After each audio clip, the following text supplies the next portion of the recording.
Akala ko talaga, kwentong bayan lang ang aswang. Panakot sa mga batang katulad ko noon. Pero totoo pala sila. At nambibiktima ng mga taong walang laban.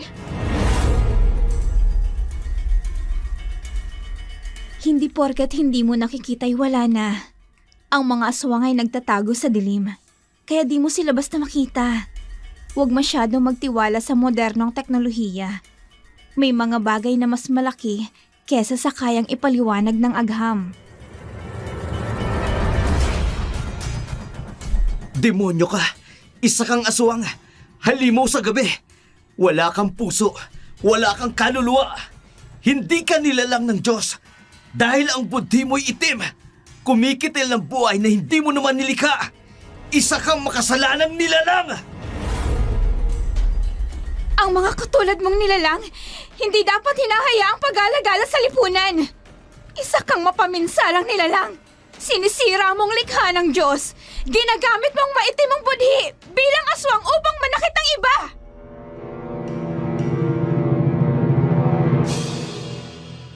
Magandang araw po sa inyo, Dark Shadow. Itago niyo na lamang po ako sa pangalang Vicencia.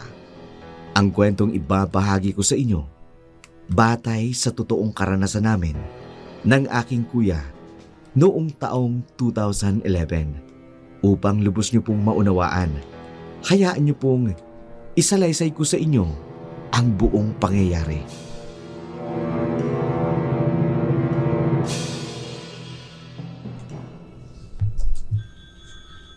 Ano ba naman to si Selena? Di na matigil sa katatawag. Masagot ko na nga lang. Hello? Selena? Nasaan ka na naman, Abel? Bakit wala ka pa? 7:00 na ng gabi. Pauwi na ako, mahal. May tinatapos lang akong trabaho para bukas. Sinungaling. Ang sabihin mo, kumakain ka na naman sa labas kasama mga co-teachers mo. Selena, hindi. May tinatapos lang talaga akong trabaho para bukas. Hintayin mo na lamang ako dyan sa bahay, ha? 8:00, Abel. Dapat narito ka na sa bahay. Selena naman. Ano ba naman itong babae na to? Hindi magawang pakiusapan o kausapin ng mahinahon.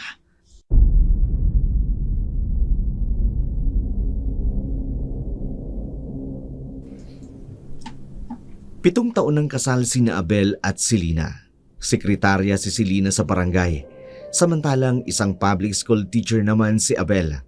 Noong magkasintahan pa lamang sila, ibang-iba ang ugali ni Selena. Malambing, mabait, maunawain. Bonus na lamang sa kanya ang kagandahan dahil nahulog talaga si Abel sa magandang katangiang iyon ng babae. Subalit nang ikasal sila, unti-unting nagbago ang ugali ni Selena. Naging mainitin ang ulo niya, mayabang, higit sa lahat. Naging sobrang selosa. Ayaw na ayaw niyang makipaglapit si Abel sa mga babaeng co-teacher nito. Isang bagay na mahirap iwasan sa propesyon ni Abel, katulad na lamang nung araw na yun. Nagalit na naman ito sa kanya dahil hindi siya nakauwi sa takdang oras na ibinigay nito sa kanya. Kahit pa ilang beses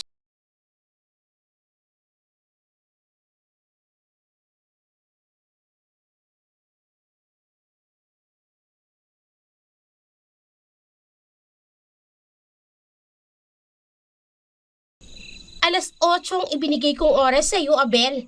8:30 na. Saan ka galing, ha? Selena naman.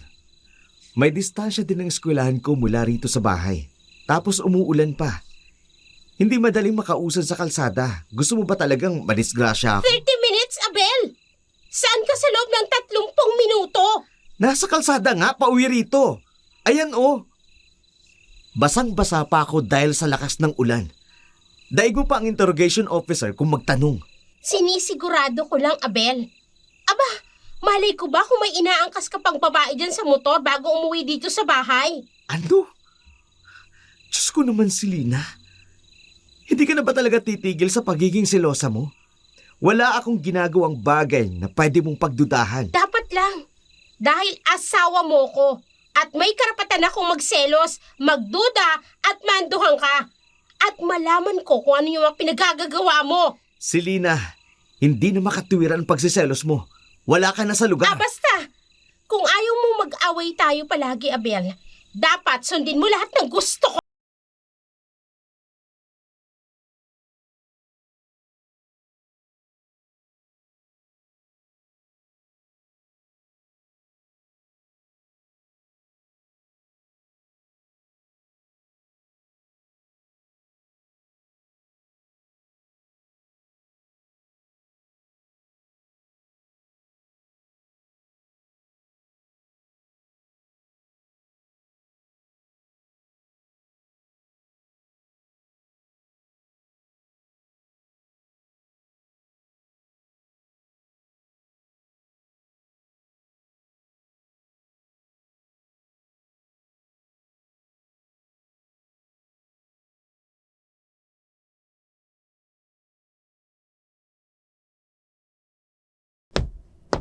Kuya, ayos ka lang ba? Nag-away na naman ba kayo ni Ate Selena? Oo Wala namang bago dun. Ikaw, bakit ginabi ka ng umuwi? Pumasok kasi ako sa cafe, kuya. Umi-extra ako kahit 3 oras lang. Bisenya, binibigyan naman kita ng allowance mo Kuya, ayoko kasing dumating sa punto na pati ako pag-awayan ninyo ni Ate Selena. Aba naman, hindi mangyayari yan. Tsaka alam niya namang nangako akong tutulungan ka na makapagtatapos ka ng pag-aaral. Kaya ikaw dapat focus ka lang sa pag-aaral mo, ha? Focus naman ako, kuya. Malaking ari ng pasasalamat ko dun sa cafe. Kasi pinapayagan nila ako mag-extra tuwing weekdays sa free time ko. Sige na. Pumasok ka na sa loob. Tulungan mo na lang si Selena kung may ginagawa siya. Papasok na rin ako mamaya. Sige po, kuya.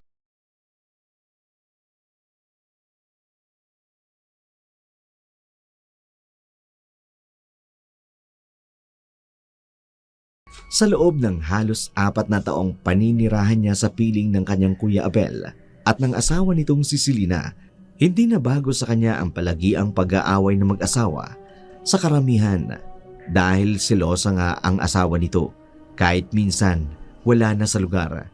Hindi naman siya minamaltrato o sinasaktan ni Selena. Ramdam ni Bisenya na tila ang pagkadismaya at pagkaayaw nito ay ang pagtulong sa kanya ni Abel. Minsan pa nga'y nasasabihan niya si Selena habang kausap ang kaibigan nito sa telepono. Naririnig niyang nasasabi nito ang hindi pagsang-ayong ginagawa ng pagtulong ni Abel sa kanya.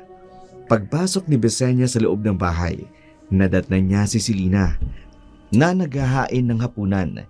Hindi nag-atubili ang dalagita. Agad niyang nilapitan ang kanyang sister-in-law upang tumulong.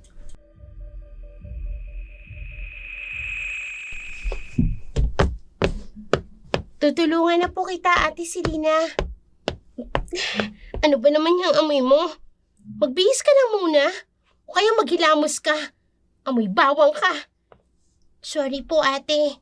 Gumawa kasi ako ng garlic bread sa cafe kanina. Sige na. Magbihis ka na. Ako nang tatapos nito. Ikaw na lang ang maghugas ng mga pinggan mamaya.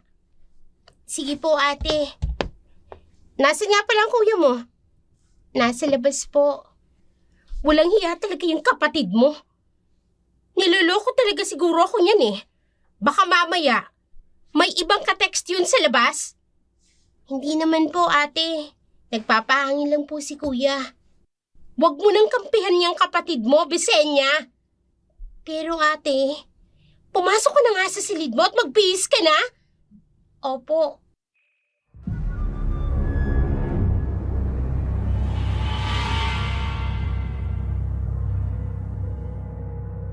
Matamang pinagmasdan ni Bisenya ang hipag. Maganda ito. Maamo ang muka, matangkad. Balingkinitan ang pangangatawan. Mga katangiang masasabi mong wala namang dapat ikaselos sa ibang babae. May pinag-aralan din si Selena kaya't lalo siyang kahanga-hanga sa paningin ng iba. Ngunit hindi maunawaan ni Bisenya ang nakasasakal ng pag-uugali nito. Wala nang ibang bukang bibig si Selena kundi ang pagsiselos sa kanyang kuyang si Abel. Noong una, dinala ni Abel si Selena sa kanilang baryo. Hindi pa man kasal noon ang dalawa. Napakabait ng kanyang hipag. Gustong-gusto pa nga ito ng kanilang mga magulang. Ngunit matapos silang ikasal, unti-unting nagbago si Selena. Matapos ang kanilang paghahapunan, si Besenia ang nagugas ng mga pinagkainan. Samantala, pumasok sina Abel at Selena sa kanilang silid.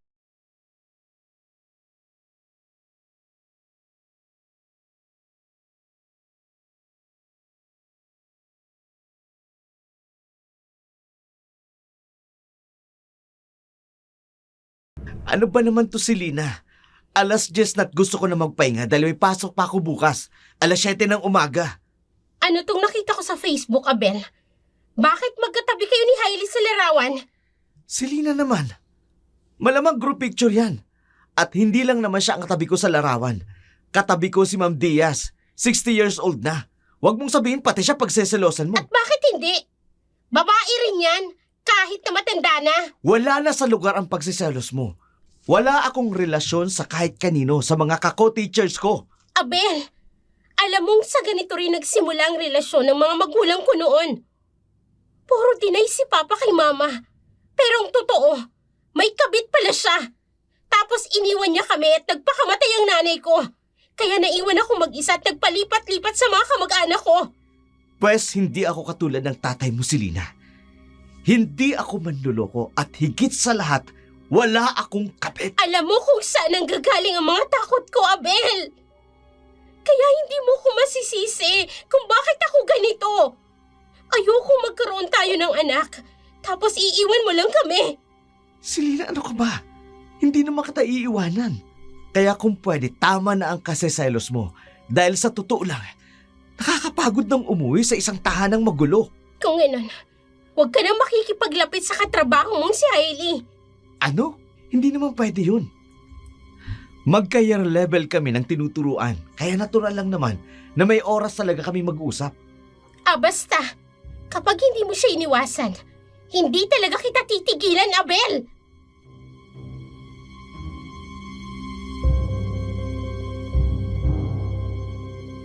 Napakamot na lamang sa ulo si Abel. Hindi niya alam kung ano ang dapat niyang gawin upang tumigil na ang kanyang asawa sa labis na pagsiselos nito. Lunes ng hapon, pagka-uwi ni Abel mula sa trabaho, ganun na lamang ang kanyang pagkabigla. Nang abutan niya si Selena, na galit ang muka. Hawak nito ang kanyang cellphone. Walang ano-ano'y, nilapitan siya ng asawa.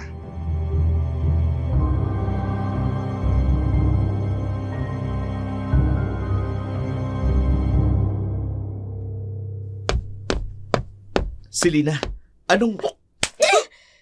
Walang hiya ka. Bakit mo ba ako sinampal? Diba sinabi ko na sa'yo, layuan mo si Hailey? Bakit may larawan na naman kayo magkasama? Nababaliw ka na talaga. Birthday ni Hailey yan. Katabi niya sa picture yung boyfriend niya at ang layo ko sa kanya sa picture niya. Bakit kanya tinag sa Facebook? Kasi nga naririyan ako sa picture na yan. Tsaka hindi lang naman ako ang tinag niya. Anong malay ko kung may sikreto pala kayong relasyon, ha? Pwede nyo naman gawin yun. Hindi ko alam kung anong klaseng paliwanag ang gagawin ko sa'yo, Selena.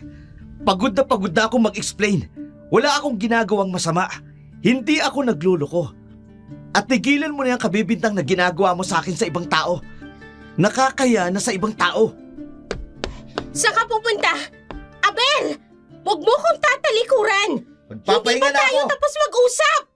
Mag-usap na lang tayo kapag matino yung isip mo. Hindi! Bumalik ka rito! Abel! Walang hiya ka! Manloloko! Babaero!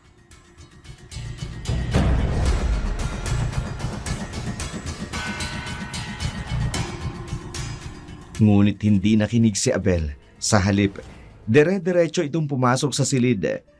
Inilak ang pinto, samantalang si Selena nagwawala pa rin sa may sala. Upang matigil si Selena sa kanyang walang basehang pagsiselos, naglakas ng loob si Abel. Nakausapin ang kanyang kako-teacher na si Hailey. Nahihiyaman, diretsahan niyang sinabi rito na iwasan niya na ito. Hindi dahil may kasalanan siya, kundi upang Wag nang magduda pa si Selena. Ngunit sa kasamaang palad, yun mismo ang eksenang inabutan ni Selena sa labas ng gate ng paaralan. Dinaanan niya kasi si Abel. Matapos na kanyang trabaho sa barangay hall, umuusok sa galit ang kanyang ilong, akmang susugurin si Hailey, pero mabilis siyang napigilan ni Abel. Pagka-uwi nila sa bahay, muli na namang nauwi sa matinding pag-aaway ang mag-asawa.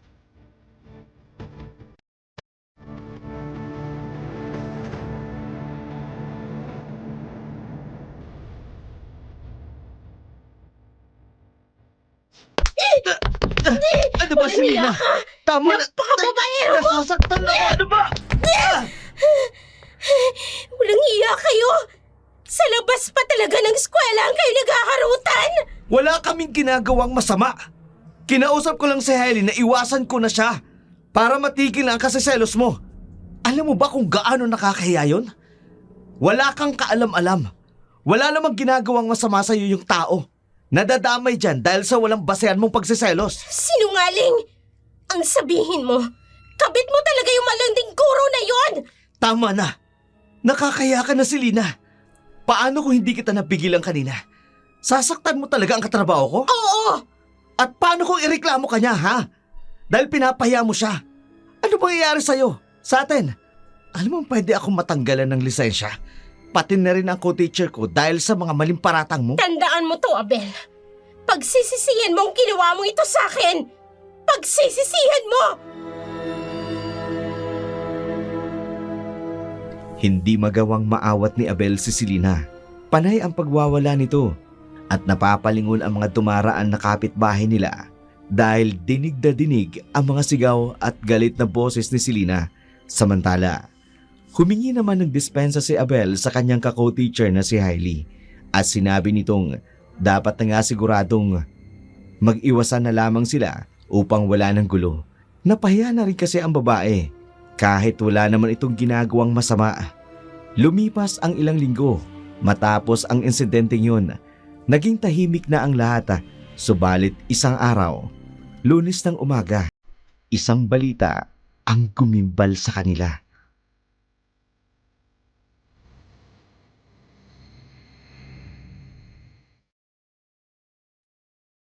Ano pong sinasabi mo, Sir Martin?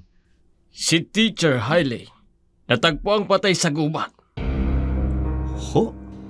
Kaya raw pala hindi ito nakarating kahapon sa boarding house niya. Pinaghihinalaan na baka ang driver ng habal-habal na sinakyan niya patungo rito sa bayan ang pumatay sa kanya. Kaya yon, pinaghahanap na yung habal-habal driver. Diyos ko, nasaan na po yung bangkay niya? Inuwi na sa kanilang baryo.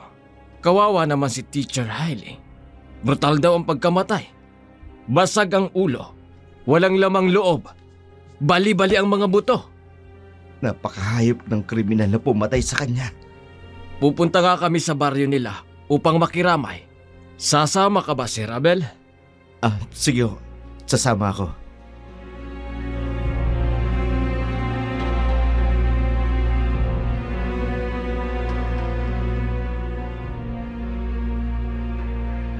Hindi makapaniwala si Abel na wala na ang kanyang kako-teacher na si Hailey.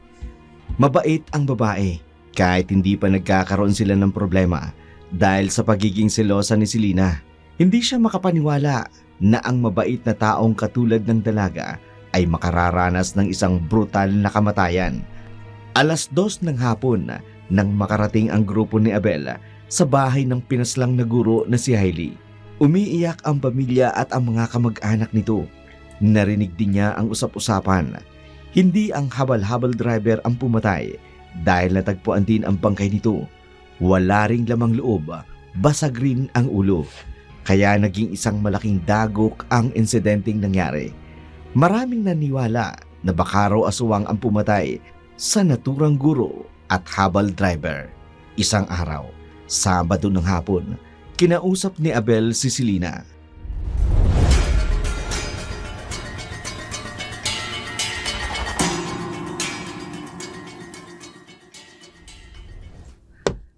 Selena, may District Education Conference kami next week sa kabilang bayan gaganapin. Gusto ko lang sabihin para malaman mo, mas maaga. District Education Conference ba talaga? O may ibang babae ka lang sa ibang bayan? Mag-uumpisa ka na naman ba, Selena? Wala ka nang ginawa kundi ang magduda. Hindi ka ba napapagod? Hindi. Abel, kahit kailan hindi ako mapapagod na magduda. Wala na si Hailey pero hanggang ngayon hindi ka pa rin tumitigil sa pagdududa at kasiselos mo. Mabuti nga't nawala ng babaeng yun eh. Malandi din kasi yung babaeng yun. Teka nga, nalulungkot ka ba dahil patay na siya? May relasyon talaga kayo, no? Wala kaming relasyon. Kilabutan ka nga sa mga sinasabi mo. Hindi ka ba natatakot sa Diyos, Selena? At bakit, ha? Kayo ng babaeng yun. Natakot ba kayong gawin ang panloloko niyo sa akin? Nasisiraan ka na talaga ng ulo.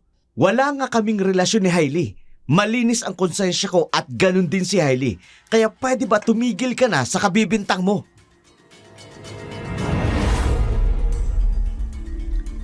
Walang kapagurang pagdududa at pagsiselos si Selena. Minsan, naisip ni Abel, kulang na lang, pati langaw at lamok ay pagselosa ng kanyang asawa. Matapos ang mga araw ng kanilang District Education Conference, umuwi na si Abel sa kanilang tahanan. Doon ay naabutan niya ang kapatid niyang si Bisenya na kasalukuyang nagluluto ng hapunan.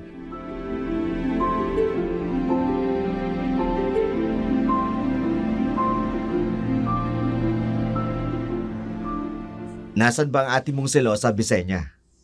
Bakit ikaw lang narito? Umalis si ate kaninang umaga, kuya. Tapos hindi pa bumabalik. Puntahan mo nga ang barangay hall, baka naroon. Hindi po siya pumasok, kuya.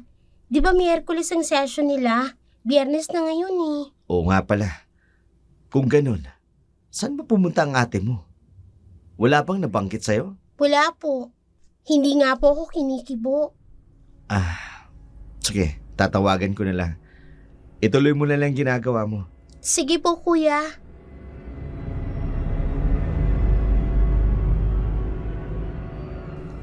Sinubukan tawagan ni Abel ang asawa, ngunit hindi ito sumagot sa kanya.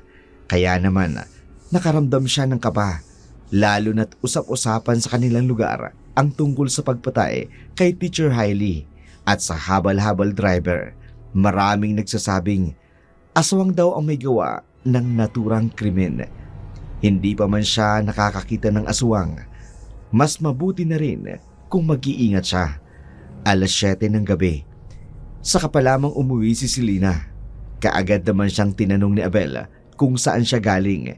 Ngunit sa halip na sumagot ng maayos, garapal ang naging sagot nito kay Abel.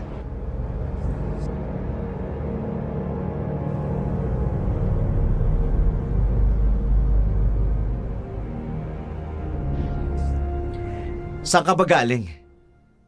Kanina pa kami nag-aalala sa'yo. Ring ng ring ang cellphone mo pero hindi ka naman sumasagot. Nakauwi na ako, di ba? Huwag ka na magtanong. Pwede ba yun? Kapag ikaw ang nagtatanong kung saan ako nanggaling, sinasagot kita ng maayos. Tapos ikaw, garapal ka kung sumagot. Galing ako sa kaibigan ko. Eh di sana sinagot mo na yung tawag ko para hindi ako nagbukang asong ulol dito kanina. Ang dami mong kuda! Ay, diyan ka na nga. Pagod ako. Gusto ko magpahinga. Huwag mo nang uulitin ito, Selena, ha? At bakit hindi? Kapag ikaw ang umalis, ayos lang. Kapag ako hindi pwede, Trabaho ang ipinunta ko sa kabilang bayan. Isa pa, dapat nag-iingat ka. Paano kung totoo ang sinasabi nilang may aswang? naniniwala ka sa aswang? Selena! Pagod ako, Abel. Masakit din ang ulo ko.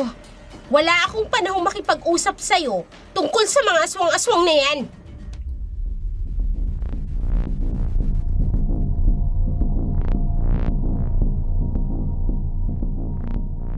Marahas na lamang na bumuntong hininga si Abel habang sinusundan ng tingin ang asawang papasok ng kanilang silid. Kitang-kita rin ang pagod na mga mata nito na tila galing sa isang mahabang paglalakbay. Kinabukasan, habang nag-aayos ng bisikleta si Abel, narinig niya ang usap-usapan sa labas ng kanilang bakuran. Hindi niya maulinigan ito ng maayos, kaya nang makita niyang papasok ang kapatid niyang si Bisenya galing sa labas, kung saan naruroon ang mga taong nag-uusapa, kaagad niyang tinanong kung ano ang pinag-uusapan ng mga tao sa labas.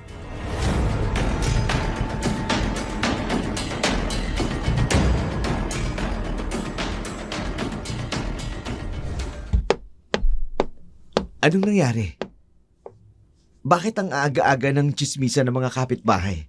May natagpuan daw kasing isang dalagita, kuya. At nakumpirmang anak ni Kapitan. Si Tara? Opo, nakita siya sa talahiban sa gilid ng gulod. Sunog raw ang katawan at walang lamang loob. Diyos ko, ano bang nangyayari dito sa lugar natin? Galit na galit nga si Kapitan, kuya. Nakikipagtulungan na rin siya sa mga otoridad upang mahanap yung pumatay sa anak niya. Pero ang sabi ng mga matatanda, aswang daw ang pumatay kay Tara. Baka raw inialay ang katawan nito. Nakatatakot na rito sa lugar natin, Bisenya. Kaya ikaw mag-iingat ka palagi ah. Huwag ka rin papasok sa cafe upang hindi ka na gabihin sa pag-uwi mo. Pero kuya, Wala nang pero-pero. Sundin mo na lang ang sinasabi ko sa'yo.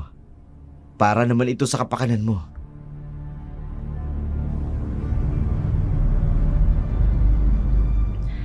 Bumalot ang takot sa buong katawan ni Abela. Malaking palaisipan sa mga tao kung sino nga ang killer sa kanilang lugar.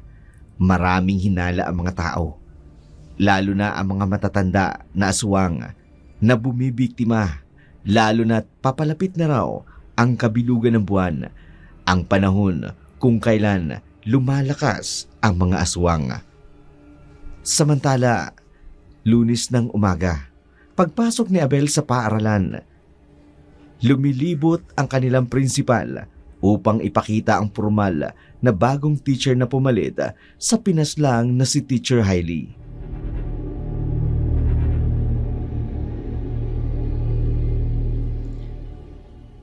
Sir Abel, ito nga pala si Ma'am Valeria. Nagtapos siya sa isang kilalang pamantasan sa Maynila. Siya ang papalit kay Ma'am Hailey. Good morning, ma'am. Ma'am Valeria, welcome po dito sa San Benedicto Elementary School. Thank you, Sir Abel. Maraming salamat din sa mainit na pagtanggap niyo sa akin dito sa school. Natutuwa ako makilala kayong lahat. Sir Abel, ikaw na ang bahala kay Ma'am Valeria, ha? Opo sir. O siya, maiwan ko na kayo. Naituro ko na rin kay Ma'am Valeria ang magiging classroom niya. Ma'am Valeria, kapag may mga tanong ka, pumunta ka lang sa opisina ko, ha? Opo, Sir Martin.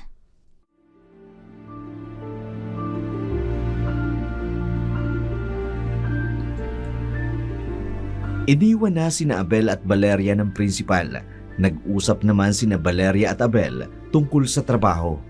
Nang umalis na ang dalaga pabalik sa classroom nito, nakatapat lamang ng silid-aralan ni Abel, hindi maiwasang sundan ito ng tingin ni Abel. Ang bagong guro ay maganda, mahinhin, ubod ng puti, matangkad, mahinahon kung magsalita. Ang mga bagay na iyon ay katangian ni Selena noong magkasintahan pa lamang sila nung bagong kasal pa lamang.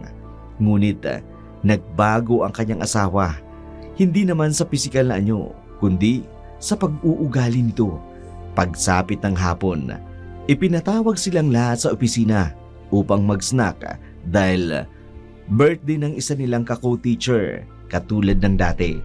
Nag-picture taking sila na magkakatrabaho, bagay na ikinabahala ni Abel dahil alam niyang makikita naman iyon ng selosa niyang asawa.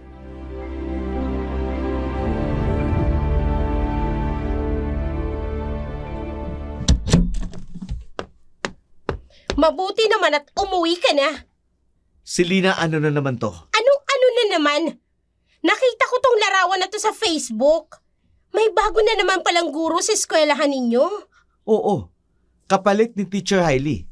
Magandang babaeng yun ah. Di hamak na mas maganda doon sa isa.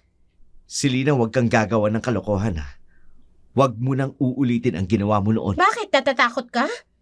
Dahil ba may gusto ka sa bagong guro na yon ha? Ano?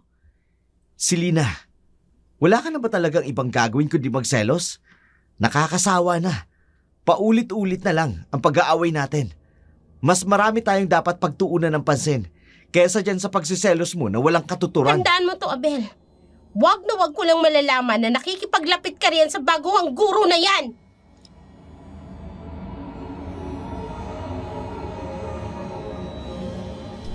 Kita ni Abel ang galit sa mata ng kanyang asawa. Tila ba iyon ay nag-aalab sa apoy. Kaya naman, sa kagustuang wag nang mapahiya katulad ng nangyari noon, hindi na masyadong nakipaglapit pa si Abel kay Teacher Valeria. Bagay na ipinagtaka naman ng baguhang guro. Ngunit sinabi ng iba sa kanilang mga kako-teacher kung ano ang ugaling meron ang asawa ni Abel, kaya napatangon na lamang ang dalaga. At naawang sinundan ang tingin si Teacher Abel. Martes ng hapon. Habang nag-aabang ng masasakyang jeep si Teacher Valeria, may isang babae ang lumapit sa kanya. Maganda ito. Matangkad rin tulad niya. Napakaputi. Sobrang pula ng lipstick nito. Namumutok ang blush on. Ang natural na pinkish na pisngi. Mataray siyang hinagod ng tingin mula ulo hanggang paa na ikinakunot ng noo ni Teacher Valeria.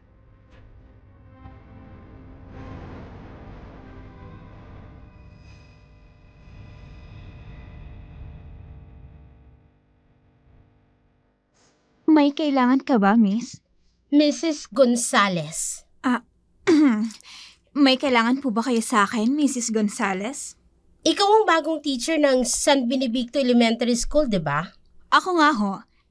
May estudyante ho ba ako na anak mo? Wala. Pero katrabaho mo ang asawa ko. At kaya ako narito upang balaan ka. Huwag na huwag mong lalantiin ang asawa ko. Kung hindi, may kalalagyan ka sa akin. Mrs., pananakot na ho yung ginagawa mo. Hindi po maganda yan. Talagang hindi magandang mangyayari sa'yo. Sa oras na landiin mo ang asawa ko.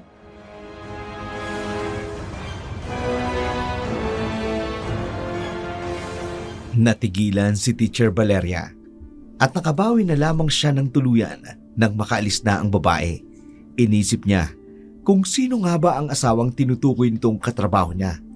Doon niya lang naalala ang sinabi ng kanyang mga kako-teacher tungkol sa asawa ni Abel at doon niya napagtanto na ang babaeng nagbanta sa kanya walang iba kundi si Selena, ang asawa ni Sir Abel. Mabigat ang aura ng babae, kabaligtaran ng kagandahan ng itsura nito. Tunay nga ang kasabihang, looks can be deceiving. Kinaumagahan sa bahay ng mag-asawang Selena at Abel.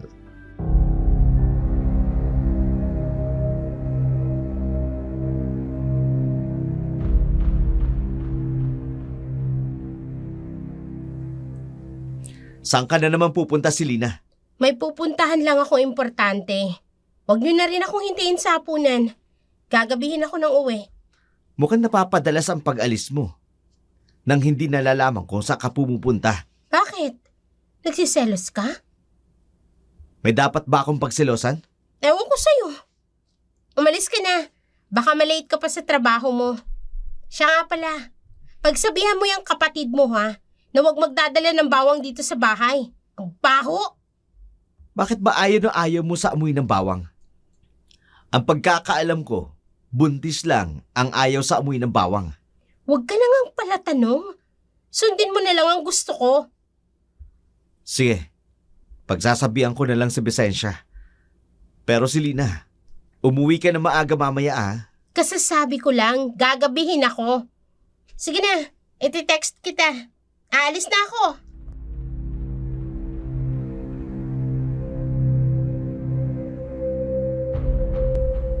Napakunot ng noo at nagtataka si Abel dahil hindi naman madalas umaalis ng kanilang bahay si Selena, lalo na aabutin ito ng gabi sa daan. Noong nakarang araw ay napansin niya ang madalas sa paglabas nito, lalo na kung gabi. Samantala, sa sentro ng bayan, abala si Vicenia sa pagpili ng kartulina sa isang tindahan para gagamitin niya sa kanyang visual aid kinabukasan nang makarinig siya ng isang pamilyar na boses na tumatawa. Kaya naman, Hinanap niya kung saan nanggaling iyon, ngunit nanlaki ang mga mata niya sa kanyang nakita.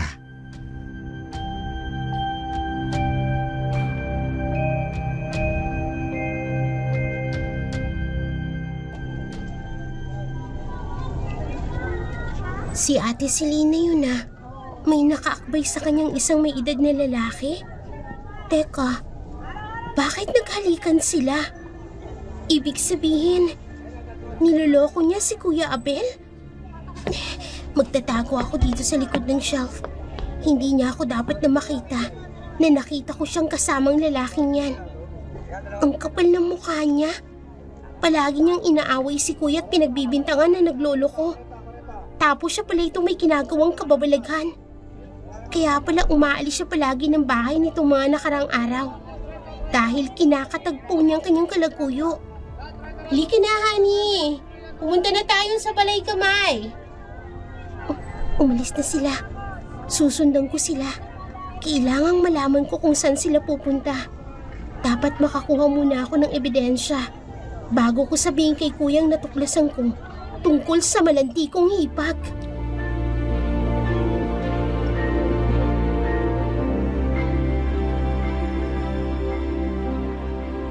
Sinundan ni Vicencia si Selena at ang lalaki nito. Pumasok ang mga ito sa isang maliit na motel na may pangalang Balay Gamay. Kinuha ni Vicencia ang kanyang cellphone pagkatapos kinuna ng litrato si Selena at ang lalaki nitong papasok sa loob ng motel. Pagkatapos, dumiretso na siyang umuwi upang sana'y sabihin sa kanyang kuya ang kanyang nakita. Ngunit pag-uwi niya, wala pa doon ang kanyang nakatatandang kapatid dahil nakakandado pa ang tarangkahan nila. Sa halip, naabutan niya ang isang magandang babaeng naghihintay sa labas.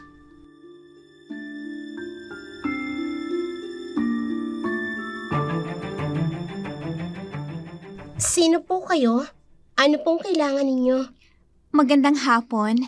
Ako si Teacher Valeria. Katrabaho ako ni Teacher Abel. May kailangan po ba kayo sa kuya ko? Kaya lang mukhang hindi pa po siya nakakauwi. Hindi. Gusto ko lang ipaalam sa inyo na nadisgrasya sa motorsiklo si Teacher Abel. Ano ho? Diyos ko, nasaan ang kuya ko? Ayos lang po ba siya? Sa awa ng Diyos, maayos naman siya. Nasa ospital siya ngayon. Mabuti na lang at magkasunod ang tricycle na sinasakyan ko at ang motor niya. Kaya nung sumemplang siya at nahulog sa kanal, kaagad naming natulungan ng tricycle driver. Kawawa naman si kuya. Pupuntahan ko siya. Sumabay ka na sa akin. Ihahatid kita doon. Maraming salamat po, Teacher Valeria.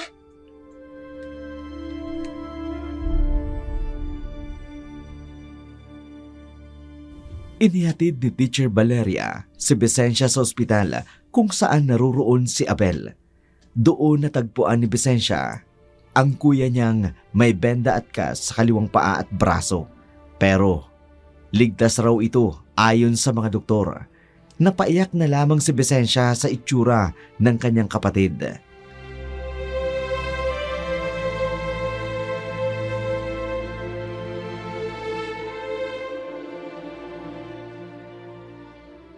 Paging Dr. Cruz, please proceed to the operating room immediately.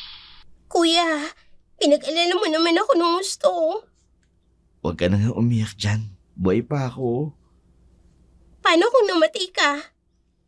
E di paglalamayan. Ewan ko sa'yo. Puro ka biro na disgrasya ka na nga. Malayo sa bituka to. Ayos lang ako. Nasaan nga palang ate Selena mo? Kuya, may gusto sana akong sabihin sa'yo tungkol kay Ate Selena. Ano yun? Abel! Abel! Asawa ko! Anong nangyari?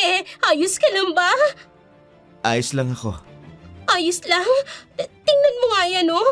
May cast kang paa mo at ang pinti mo. May kas ang paa at kamay ko dahil ay bali ang mga buto ko. Nilagay ang kas para matigil ang galaw ng mga buto ko habang nagpapagaling ako para hindi na lumala ang injury ko. Kahit maliit lang ang bali, kailangan itong immobilize para maghilom na maayos. Ganun ba? Sa susunod kasi mag-iingat ka.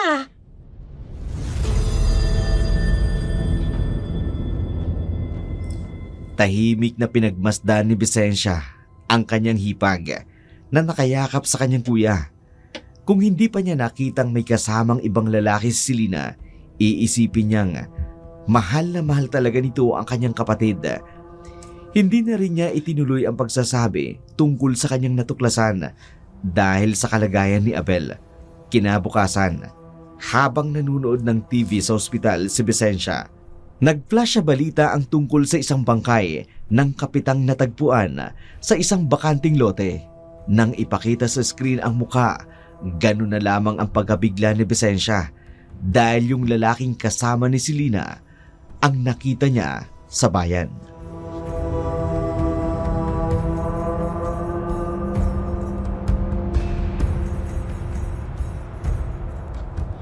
Ayos ka lang ba, Desenya?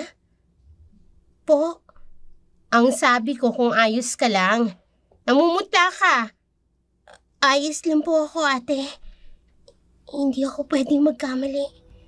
Ang lalaking yan ang kasama niya kahapon. Bakit mo ko tinitingnan ng ganyan?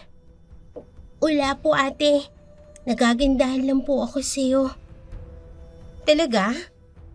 Bumabata ba ako sa paningin mo?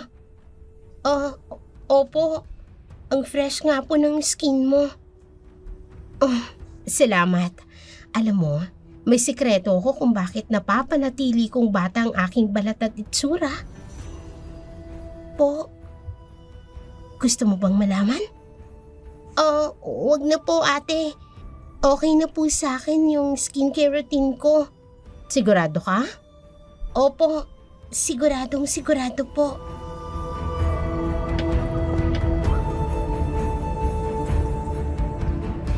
Hindi alam ni Vicensya pero kinakabahan siya habang tinitingnan ang mga mata ni Selena. May kakaibang kislap kasi ang mga iyon. Tila napakaitim na hindi niya mawari kung bakit. Doon niya rin napansin ang kakaibang puti nito na parang papel na walang dugo. Kaya naman, kaagad siyang tumungo at lumabas ng silid ng kinalalagyan ng kanyang kuya. Pilit na pinoproseso ng kanyang utak kung paanong namatay ang lalaking kasama ng kanyang hipag, kung bakit ito pinatay at kung sino ang pumatay sa lalaki. Lumipas ang ilang araw. Dinischarge na ang kanyang kuya dahil sa aksidenteng natamo nito. Nag-file ito ng leave. Hindi maunawaan ni Vicensya pero parang natutuwa ang kanyang hipag na naaksidente ang kuya niya. Nagiging maalaga rin ito sa kapatid niya at malambing.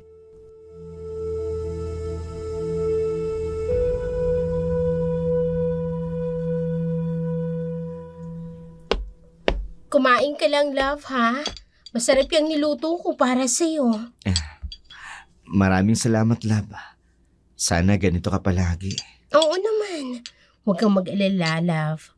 Magiging ganito tayo palagi.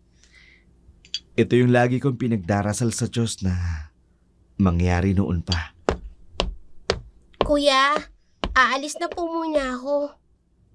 Saan ka pupunta? Sabado ngayon. May pasok ka? Wala po. Gusto ko lang pong pumunta sa kaklase ko. Tuturuan niya daw po ako sa subject na medyo nahihirapan ako. Sige.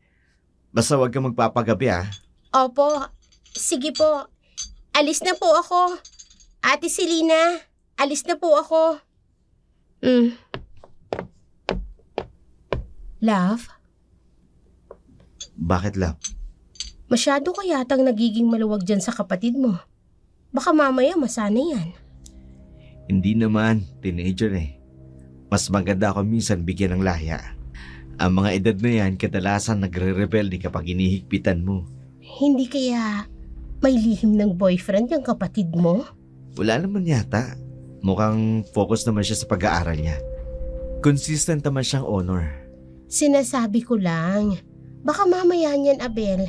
Aksidenteng mabuntis yan. Tayo pang sisisihin ng mga magulang mo.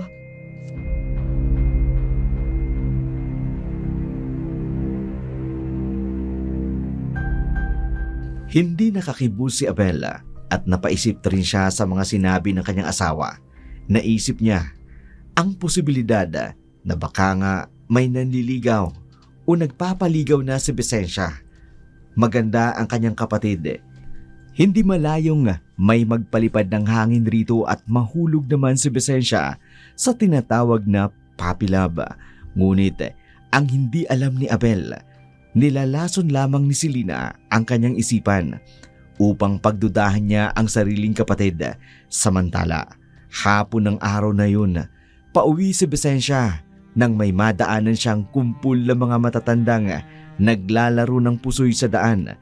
Narinig niya ang pinag-uusapan ng mga ito.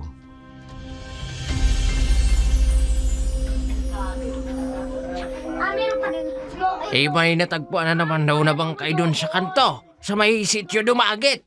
Wala din bang lamang loob? Wala. Katulad ng mga naunang pagpatay. Marami na nga ang mga natatagpo ang bangkay, pero hindi pa rin matukoy kung sino nga ba ang salarin. Papanong matutukoy? Kung aswang ang may gawa. Lalo na't nalalapit ng kabilugan ng buwan. Yan ang araw na malalakas ang mga aswang. Naniniwala talaga ang matatanda na aswang ang may gawa ng mga patayan. Malapit na magtakip silim. Kailangan ko nang makauwi. Ine, Ha?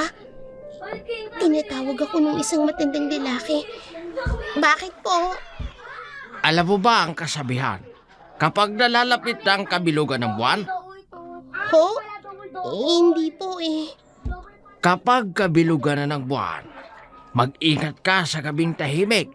Doon lumalabas ang gutom na nilalang na nagkukubli sa anyong tao. Ho? Totoo po bang aswang, Lolo? Sa gabi ng kabilugan, ang katahimikan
Tila ba may hinahabol, kinakabahan man.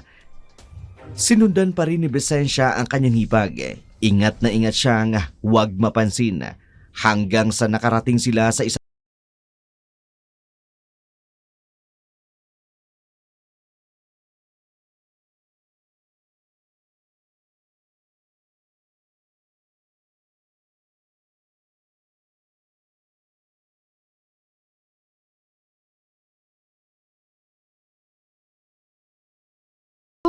Ang tagal mo namang buksan ng pinto. Wala bang nakakita sa'yo? Wala. Maingat ako. At isa pa, baldado ngayon ang asawa ko. Mabuti naman. Matatagalan pa naman siguro siya bago gumaling. Hindi ko alam. Pero sana nga hindi na siya makalakad eh. Para sa bahay na lang siya. Iba ka rin eh. Puro kaselos sa asawa mo.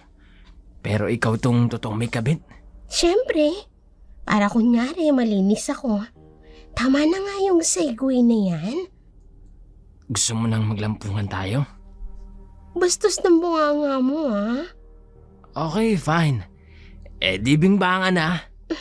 Maghubad ka na ng damit mo. Kailangan ko makabalik ka agad sa bahay eh. Okay. Yan ang gusto ko sa'yo eh. Madas ka.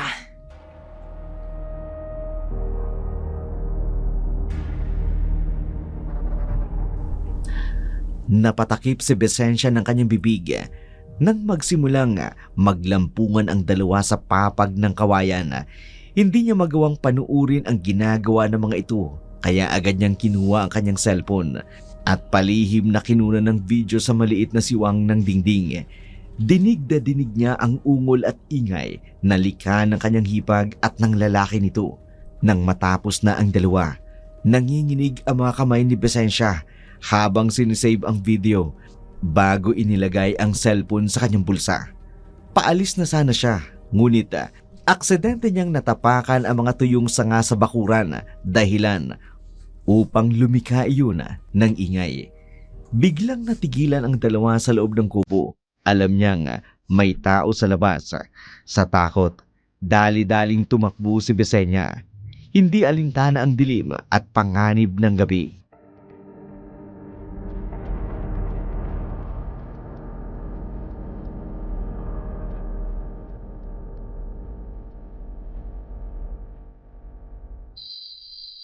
Kailangan makauwi na ako sa bahay para malaman ni Kuya ang lahat.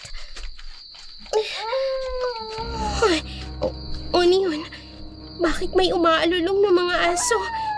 Hindi, baka totoo yung sinasabi ng mga matatanda kanina. Baka nga may aswang. Teka. May naririnig akong malakas na pagaspas ng pakpak. Titingala ako upang makita ko. Hindi. May isang nilalang na nakakatakot ang itsura sa impapawid. May mahabang katawan at itim na itim at mahabang kuko at pangil. Hindi! Tatakbo ako! Tulong! Tulong! Tulong!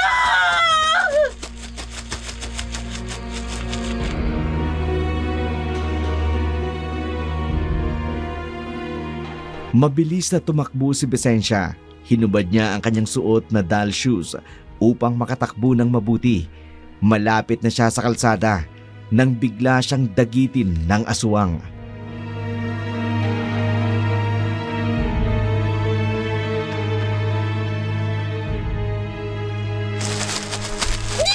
Bitiwan mo ako! Halimaw ka! Bitiwan mo ako! Sa akala mo ba, makatatakas ka? Papatayin kita. Katulad ng mga biktima ko.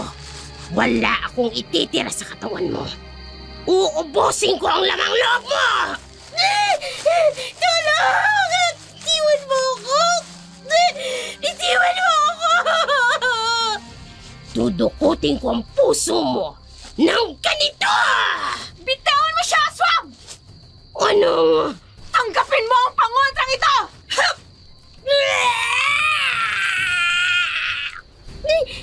Mabibitawan niya ako! Hindi! Masusubsob ako sa lupa!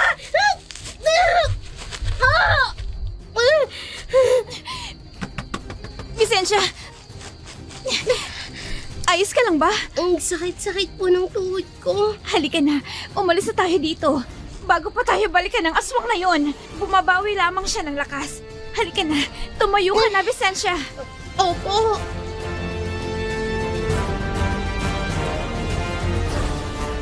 Dinala ni Valeria si Visensya sa kanyang inuupang bahay at pinaupo ang dalagita sa isang bangkong kahoy habang inihahanda niya ang mga halamang gamot na ipapahid sa dumudugong siko at tuhod nito. Bakas pa rin sa mukha ni Visensya ang labis na takot at pangamba.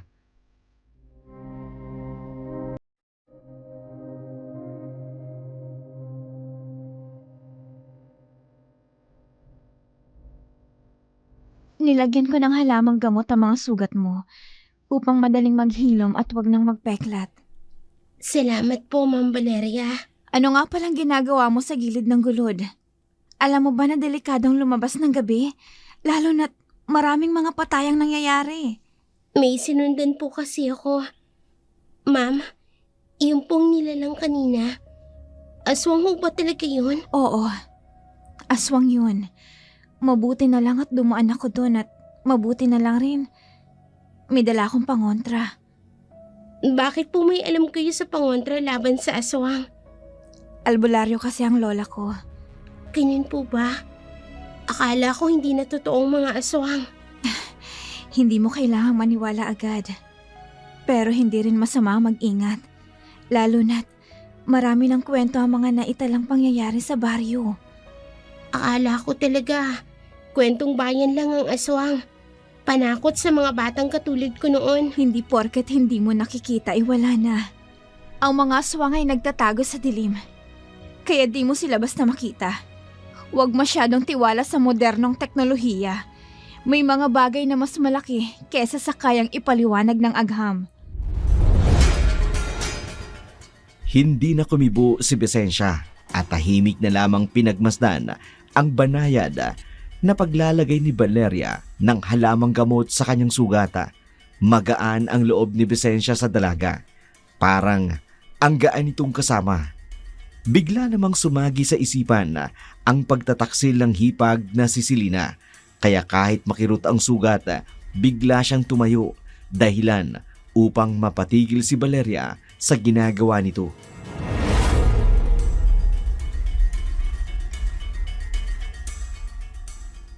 Vicensya, isang ka, bakit ka tumayo? Baka dumugo ang mga sugat mo sa tuhod. Kailangan ko na pong umuwi, ma'am. Kailangang malaman ng kuya kong kalokohang ginagawa ni Ate Selena. Anong ibig mong sabihin, Vicensya? Niloloko niya po si kuya. May ibang lalaki siya. Nakita ko siya at ang lalaki niya. Vicensya, ganito na lang. Delikado sa labas. Baka mamaya hinahanap ka ng aswang. Magpaumaga ka na lang ha. Ihahatid kita bukas. Pero ma'am, Makinig ka sa akin. Mas mabuti nang umaga ka na umuwi. Dahil hindi ko mapapatawad ang sarili ko sa oras na may mangyaring masama sa'yo.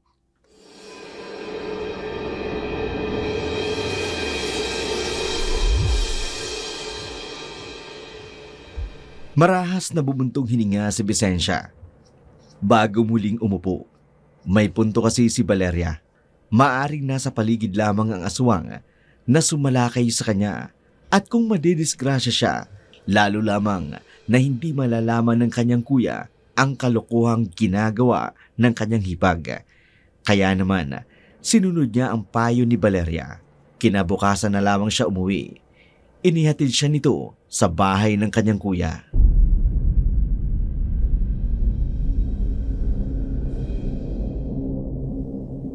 kuya, Saan ka galing? Alam mo bang labis ang pag-aalala namin sa'yo ni Ate Selena mo? Ma'am Valeria, Sa boarding house ko natulog ang kapatid mo, sir. bakit siya napunta sa boarding house mo, ma'am? tinulungan niya ako kuya. Nadapa kasi ako kahapon. Tapos sakto naman na dumaan si Ma'am Valeria. At bakit mo naman kinukonsinti si Vicensya, Ma'am Valeria? Bakit hindi mo siya rito inihatid kagabi? Delikado ang lumabas ng gabi, Mrs. Gonzales. Maraming patayan na nangyayari sa lugar natin. Mahirap na. Baka mabiktima kami ng taong pumapatay. Ang sabihin mo, konsentidor ka rin. Teacher ka pa naman. Tama na po ate. Nag-text naman ako kagabi kay kuya. Wala akong natanggap na text. Kahit itanong mo pa sa Ate Selena mo.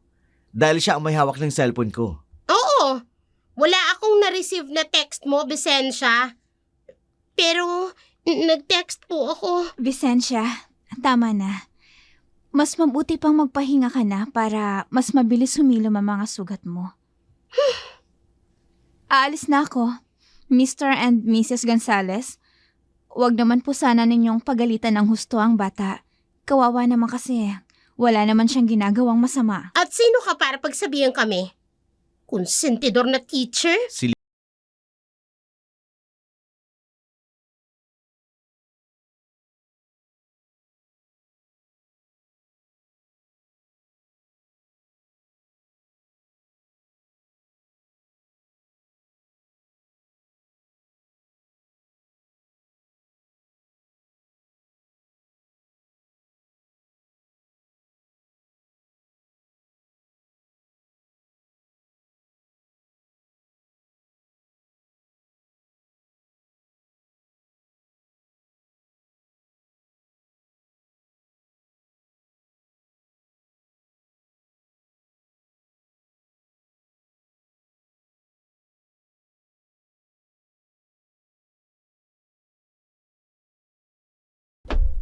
Sinundan mo ako kahapon, hindi ba? Hindi ko alam ang sinasabi mo, ate. Huwag ka na magsinungaling, Bisensya. Anong nakita mo, ha? Na may lalaki ka. Rico, ano ba? Nasasaktin ako. Makinig ka sa akin, Bisensya. Huwag na huwag kang magkakamaling sabihin sa kuya mo ang nakita mo. At bakit hindi?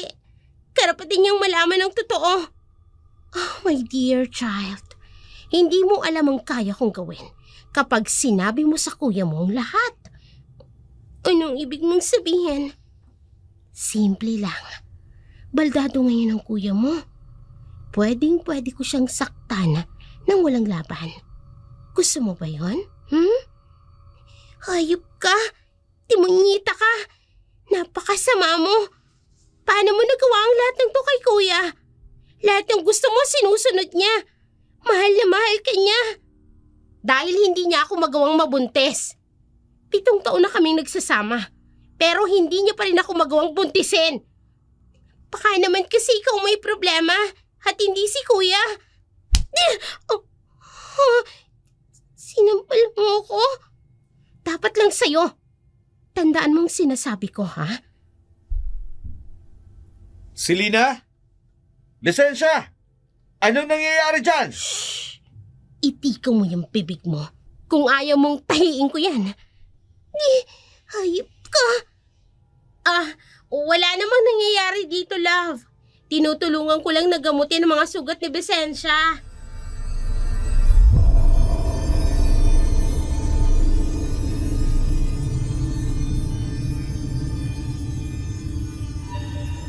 Matamis nang umiti si Selena kay Bisensya bago ito lumabas ng silid ng dalagita. Galit na galit si Bisensya. Iniisip niya kung paano niya makakausap ang kanyang kapatid upang sabihin dito ang totoo dahil bantay sarado ng kanyang hipag. Samantala, araw ng Sabado, nagpaalam si Bisensya na aalis upang magtungo sa kanyang kaklase. Ayaw pa sana siyang payagan ni Abel, pero nilambing na ito ni Selena, kaya't napapayag din siya. Nainis naman pero lihim na natutuwa si Bisensya sa ginagawa ng kanyang hilaw na hipag. Nagmamadali siyang umalis at nagtungo sa isang taong alam niyang matutulungan siya.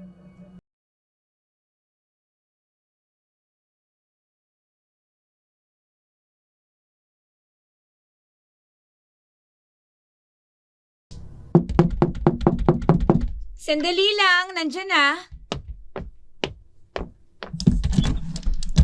Sino bang... Ma'am Valeria, Visensya?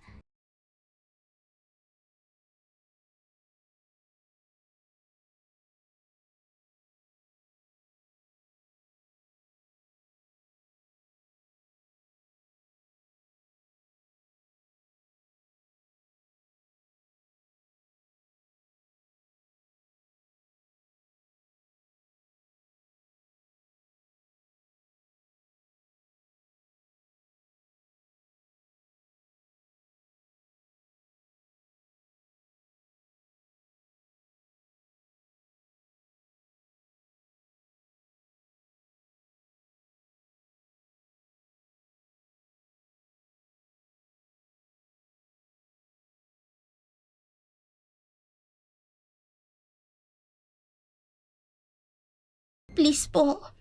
Tulungan niyo po ako upang malaman ni Kuya ang lahat ng ginagawa ng asawa niya. Hindi mo ba maaaring i-text na lang o kaya i-send na lang natin sa Facebook niya? Hindi po eh. Hawak kasi ni Ate Selena ang cellphone ni Kuya. At habang hindi niya pa nalalaman ng lahat, ayokong malaman ni Ate Selena na may ebidensya ako laban sa kanya. Kaya ma'am, isisend ko po sa inyong kopya ng video at ng mga larawang nakuha ko para po madelete ko ng original dito sa cellphone ko.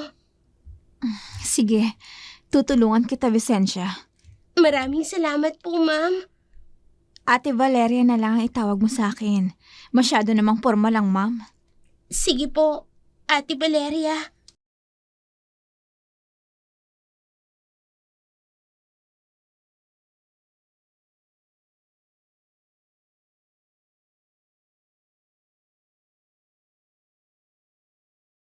at ang larawan kay Valeria. Ilang oras din siyang naglagi sa boarding house ito at nang malapit ng magdapit hapon, saka lamang ito naisipang umuwi. Kasalukuyang naglalakad patungong sakayan ng tricycle si Vicencia nang bigla siyang makaramdam ng isang kakaibang presensya. Tila babay mga yabag na sumusunod sa kanya. Dahil dito, napagpasyahan niyang lingunin ito.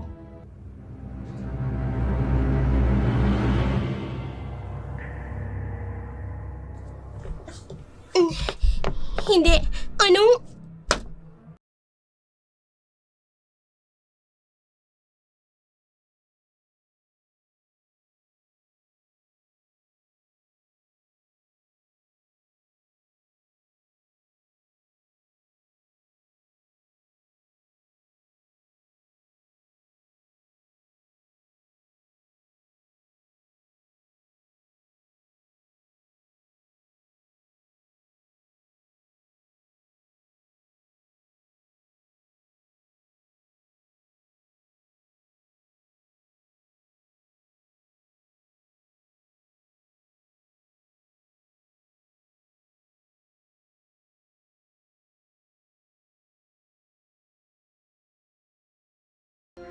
Dapat kasi, hindi ko na lang siya pinayagang umalis eh. Love, huwag ka na mag-alala. Hindi naman ito ang unang beses na umuwi ng gabi ang kapatid mo. Yun kasi yung sinasabi ko sa'yo noon. Masyadong maluwag ang pagdidisiplina mo dyan kay Vicencia. Kaya yan, inabuso ka. Mabait naman ang kapatid ko si Lina. Kaya kahit kailan, hindi niya naman tayo binigyan ng sakit ng ulo. Hindi pa ba sakit ng ulo ang ginagawa niya sa atin ngayon, Hayaan mo na. Kapag umuwi siya, pagsasabihan ko. Ikaw ang bahala. Gusto mo ba lumabas ako? Puntahan ko siya kina Corinne. Baka naroon siya. Ayos lang ba sa'yo? Ayos lang sa akin, love. Dito ka lang ha. Babalik ako kaagad. Mag-iingat ka. Delikado ngayon dito sa lugar natin. Huwag ka na kayang lumabas ng bahay. Love, ayos lang. Ayokong nag-aalala ka eh. Huwag kang mag-alala. Babalik ka agad ako.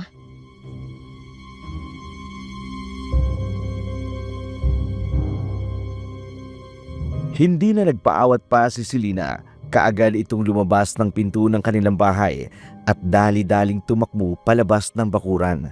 Nag-aalala naman tinanaw ni Abel ang bulto ng kanyang asawang paalis. Sa kabilang dako naman, unti-unti nang nagkakamalay si Vicencia. Nakarinig siya ng mga boses. Sinubukan niyang igalaw ang kanyang katawan pero laking gulat niya nang maramdamang nakagapo siya. May busal rin ang kanyang bibig. Maya-maya pa'y pinili niyang manatiling tahimik at huwag nang lumikha pa ng ingay upang mas malinaw niyang marinig ang mga boses na nagsasalita.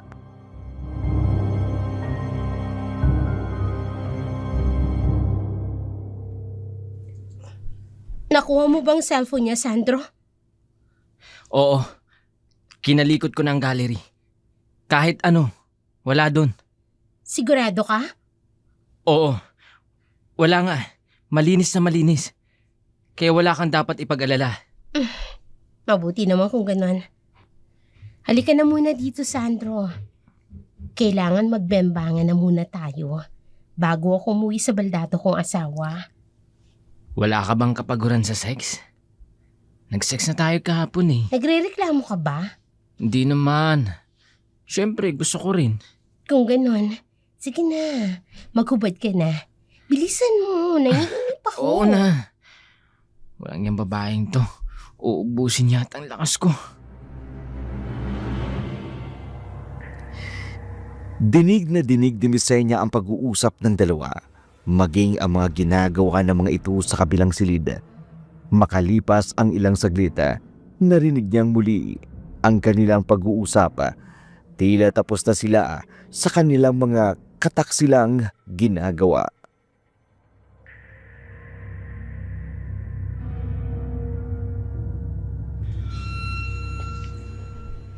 Anong balak mo sa kapatid ng asawa mo?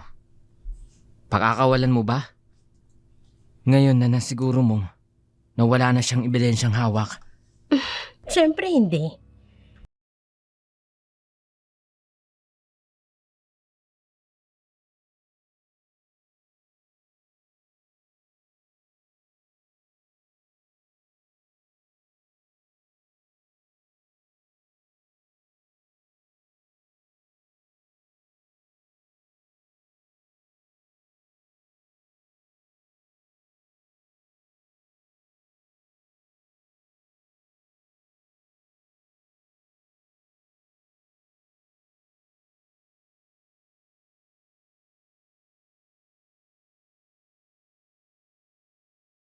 O sige. O, ayan. Ang dapat sa liig mong ito, laslasinan ka nito!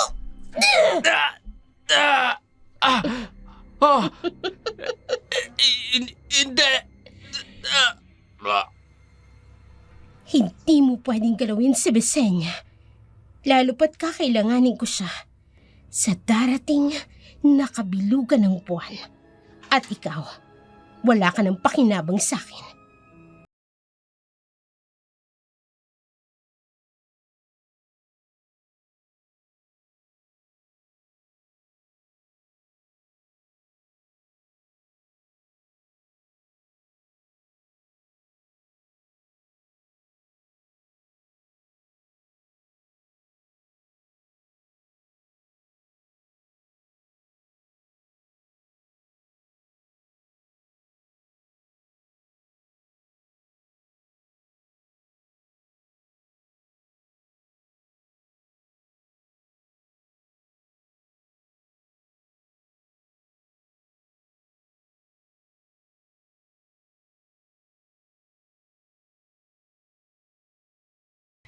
Nakarinig siya ng mga yabag na tila paghila ng isang taong mabigat na bagay sa sahig, kasunod ang pagsara ng pinto. Samantala, bumalik si Selena sa kanilang bahay at kunwaring malungkot na ibinalita kay Abel na hindi niya natagpuan si Bisenya. Dahil dito, lalong umahon ang kaba at pag-aalala sa dibdib ng lalaki.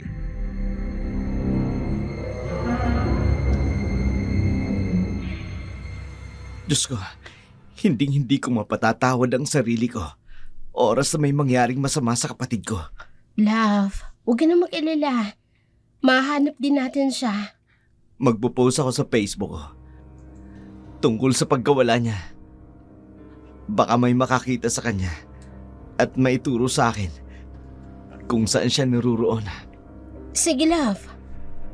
Yun ay kung makita mo pa ang kapatid mo. Nasaan ka na ba, Bisenya? Sana walang masamang mangyari sa'yo. Asawa ko, magtiwala lang tayo. Walang masamang mangyayari kay Bisenya.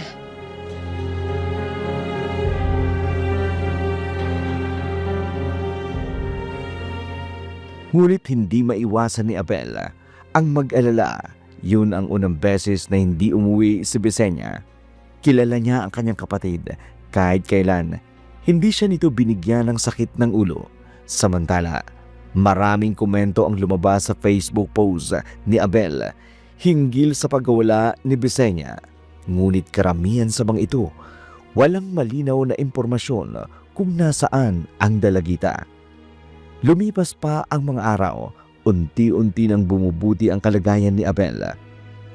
Nakakalakad na siya, bagamat marahan ay gumagamit pa rin ito ng saklay bilang pangtulong sa balanse. Gayunpaman, hindi siya nag-aksaya ng oras. Nais niyang mahanap ang kanyang nawawalang kapatid. Kasalukuyan siyang gumagayak upang umalis nang bigla niyang marinig ang mga katok sa pinto. Ikinagulat niya ito dahil kaaalis lamang ng kanyang asawa, pero nagpasya pa rin siyang pagbuksan.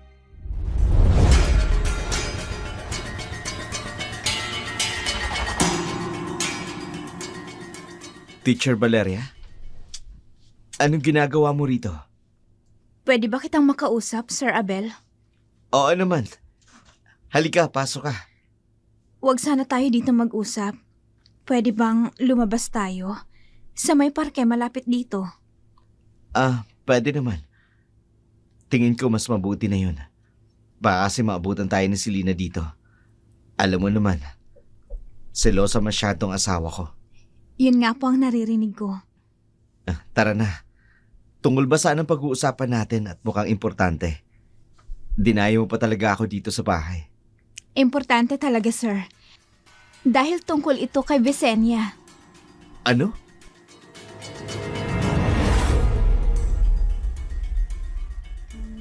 Napukaw ang atensyon ni Abel sa sinabi ni Teacher Valeria. Kaya naman, hindi na siya nag-atubiling sumama rito sa isang malapit na parke. Pagkarating nila roon, pumwesto sila sa isang waiting shed na may dalawang magkaharap na upuan, medyo malayo sa ibang tao. Pagkaupo pa lamang nila, agad na nagtanong si Abel kay Valeria tungkol sa nalalaman nito kay Visenya.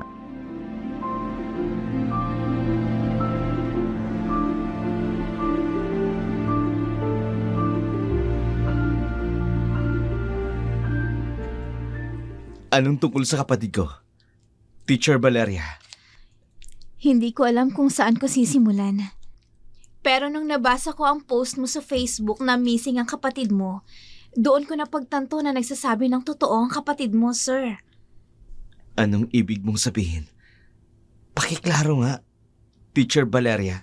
Nung Sabado ng hapon, pumunta ng boarding house ko ang kapatid mo. Humihingi siya sa akin ng pabor upang isend ang mga picture at video na nakuha niya. Picture? At video ng ano? Ng asawa mo at ng kalaguyo nito. Pinagluloko mo ba ako? Bakit nadamay dito ang asawa ko? Heto ang cellphone ko. Narito rin ang video ng asawa mo. See for yourself, sir. At ikaw na mismo ang humusga kung nagsasabi ba ng totoo ang kapatid mo o hindi. Akin na. Heto, panoorin mo.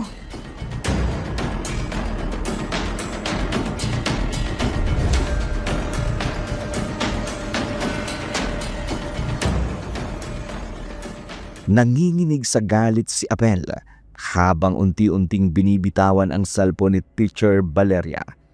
Malinaw pa sa sikat ng araw ang mga nasa video. Naruroon ang kanyang asawa at isang lalaking ginagawa ang makamundong gawain. Napahilamo sa galit si Abel. Pagkatapos, sunod-sunod na humikbi at umiyak. Hindi niya na inalintana kung makita man siya ng kanyang kako-teacher sa ganoong kalagayan.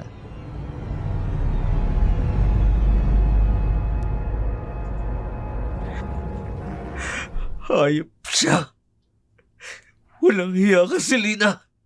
Sir, sa tingin ko, may kinalaman ng asawa mo sa pagkawala ng kapatid mo. Ano? Nabanggit sa akin ni Visenya na mukhang alam ng asawa mo na may alam siya sa mga ginagawang kataksilan ni Selena sa'yo. Kung ganun, magbabayad siya. Papatayin ko babaeng yun. Kailangan makauwi ako. Kailangan ko siyang kumprontahin. Sir, sandali, wag muna. Kailangan natin ng konkretong ebidensya. Kapag kinumpronta mo ang asawa mo, at kung hawak niya nga si Visenya, baka kung anong gawin niya sa kapatid mo. Ano gagawin ko? May naisip akong paraan. Kung magtitiwala ka sa akin, magtulungan tayo, sir, para mahanap si Visenya.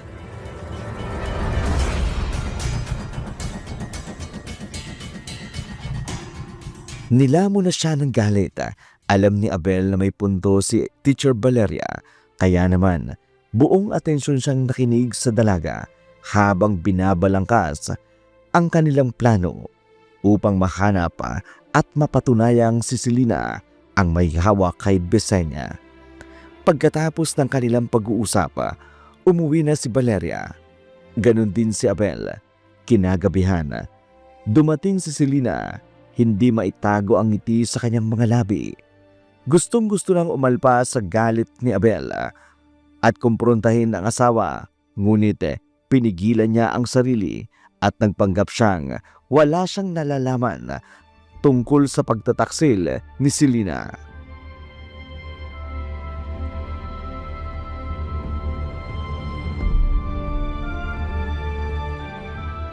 Mahal ko, may maganda akong balita sa'yo.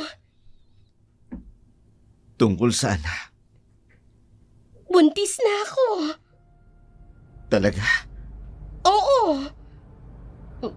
Teka, hindi ka ba masaya? Di ba matagal na natin gustong magkaanak? Masaya ako, mahal. Sobrang masaya ako. Pero, hindi ko naman nakikita sa mga mata mo na masaya ka.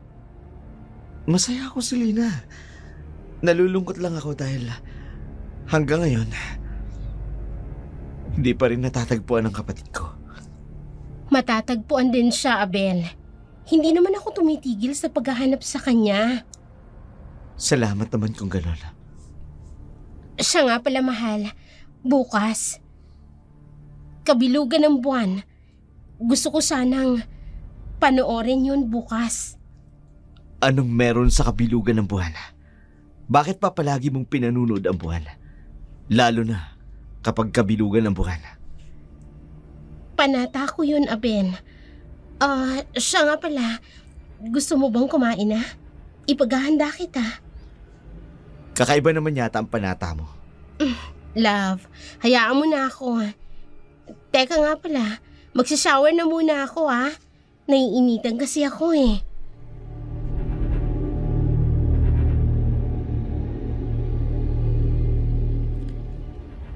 Palihim na sinundan ng tingin ni Abel si Selena habang nanginginig ang kanyang katawan sa galit. Gayunpaman, pilit niyang pinipigil ang sarili upang maisakatuparan ang plano nila ni Valeria. Kinabukasan, linggo ng hapon, muling nagpaalam si Selena kay Abel na aalis. Kaagad naman siyang pinayagan ni Abel na hindi na magtangkang magtanong pa kung saan ito pupunta. Pagkaalis ni Selena, agad siyang sinundan ni Abel bagaman nahihirapan siya dahil sa kanyang kalagayan. Hindi iyon naging hadlang kay Abel para alamin kung saan patungo ang kanyang asawa.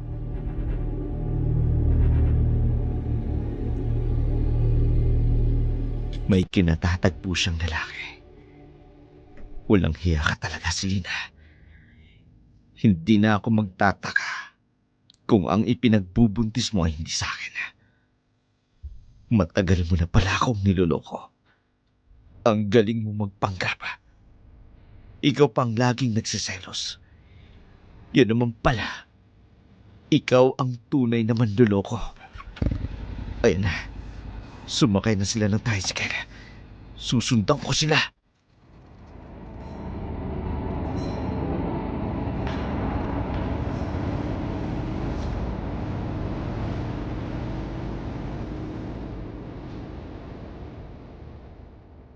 Sinundan ni Abel si Selena at ang lalaking kasama nito hanggang lumiko ang sinasakyan nilang tricycle sa isang motel.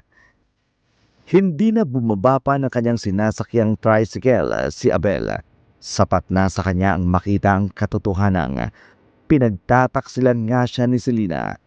Kaagad niyang kinuha ang kanyang cellphone at tinawagan si Valeria.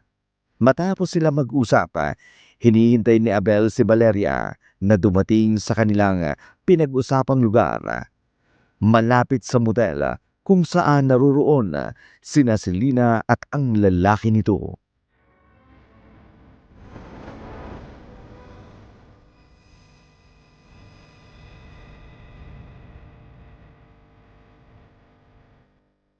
Sir Abel,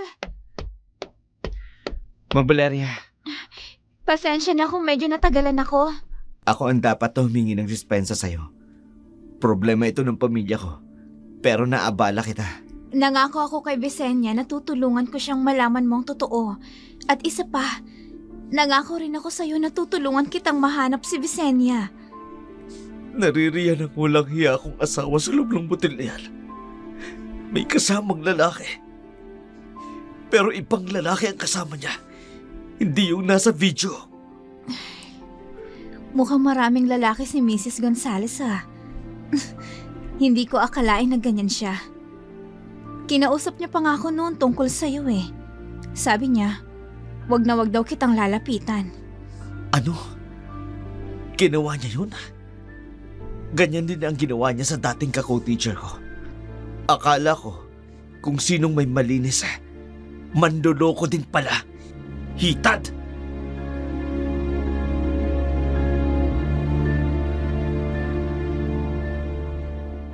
Naaawang tinitingnan ni Valeria si Abel. Namumula ang mga mata nito dahil sa pag-iyak. Samantala, halos 1 oras din silang naghintay bago nila nakita si Selena na nagmamadaling lumabas ng motel. Kaagad na nakatingin si Abel kay Valeria at agad nilang sinundan ang babae. Huminto ang sinasakyang tricycle ni Selena sa paanan ng gulod, papasok sa gubat. Pagkababa ay nagmamadali siyang naglakad. Kaagad na sumunod sa kanya sina Valeria at Abel. Mag-aalas 5 na noon ng hapon at dahil Disyembre, maagang lumubog ang araw. Mabilis na kumalat ang dilim sa paligid. Ngunit hindi iyon naging hadlang upang sundan si Selena hanggang makarating sila sa isang bahay kubo.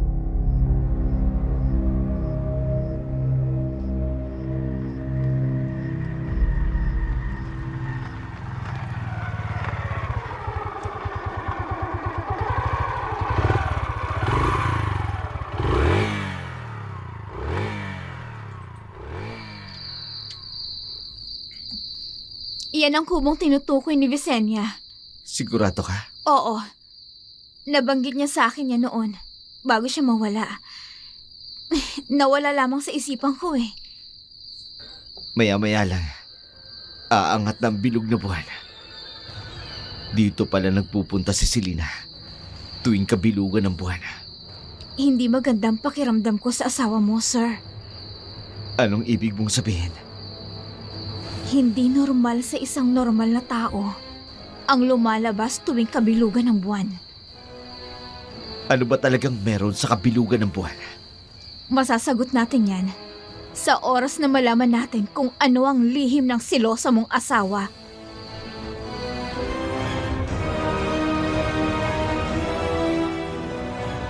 Nagtago sa likod ng mayayabong na puno sina Abel at Valeria habang matamang minamatyagan kung may ibang kasama si Selena bago sila sumugod sa loob ng kubo. Samantala, sa loob ng kubo, nagpupumiglas si Visenya, lalo na nang lapitan siya ni Selena na may malaki at malisyosong ngisi sa mga labi nito.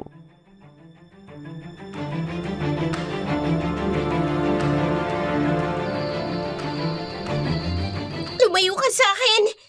Kriminal ka! Visenya, huwag ka nang matakot sa akin. Halika na, sumama ka na sa akin. Hindi kita sasaktan dahil kailangan kita. Anong gagawin mo sa akin? Wala kang awa. Pinatay mo ang kalaguyo mo. Tapos ako naman ang isusunod mo? Sabi ko naman sa'yo, hindi kita sasaktan. Hindi pa. Tulong! Isara mo yung bunganga mo. Halika, sumama ka sa akin sa labas. Halika! Bitiwan mo ako, hayop ka, Ate Selena! Bitiwan mo ako! Hindi lang ako hayop, Visenya. Mas hayop pa ako sa hayop! Bitiwan mo, sabi ako eh!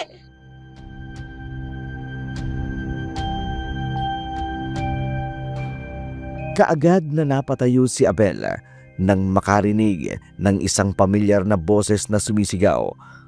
Ganun na lamang ang gulat niya nang makita si Visenya. Habang hilang-hila ito ni Selena palabas ng kubo, nagpupumiglas ang dalagita. Ngunit wala itong magawa dahil nakagapos ang mga kamay at ang paa nito. Maya-maya pa pinili siyang ihiga ni Selena sa isang papag na nakapwesto sa ilalim ng bilog na buwan.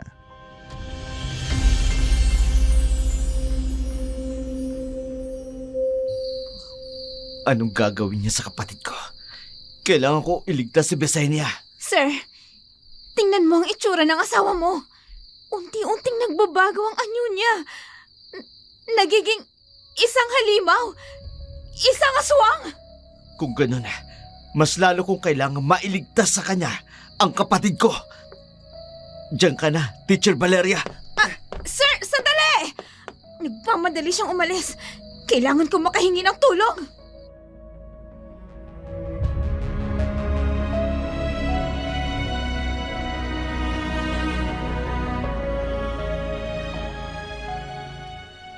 Nagmamadaling naglakad si Abel. Nananakit ang kanyang mga paa at binti kahit hindi pa rin siya makapaniwala sa nasaksiang katotohanan tungkol kay Selena. Ngunit wala na siyang ibang iniisip sa mga sandaling yun kundi ang mailigtas si Besenia. Samantala, si Selena naman nagdarasal ng isang itim na orasyon habang hawak ang isang matalim na punyal. Akma na sanang itatarak ni Selena ang punyal nang biglang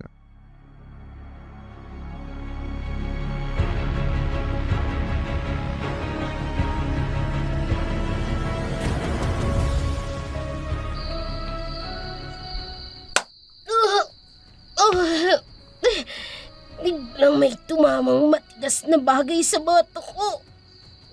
"Pakawalan mo ang kapatid kong halimaw ka!" Kuya! Abel! Asawa ko! Anong ginagawa mo rito? Wag na wag mo kong matatawag na asawa. Isa kang halimaw, manloloko.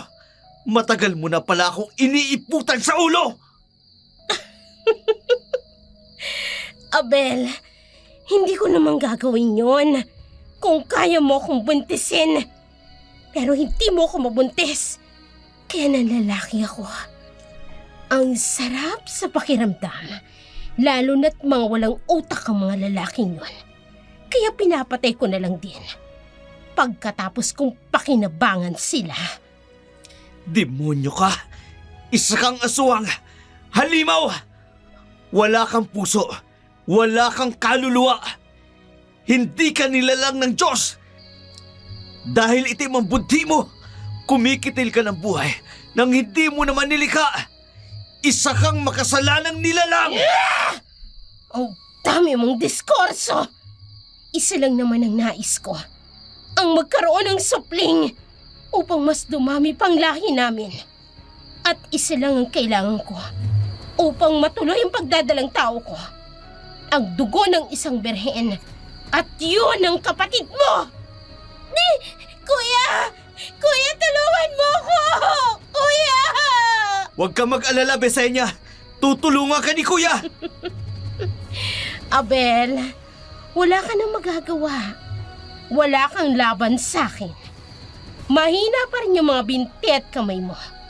Kaya mas mabuti pang manood ka na lang kung paano mamatay ang mahal mong kapatid.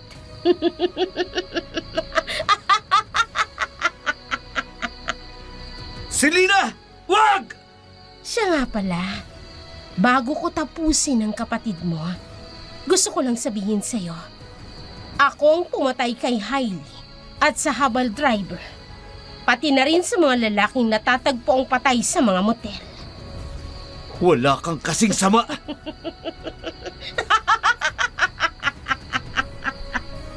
Etong bagay sa'yo,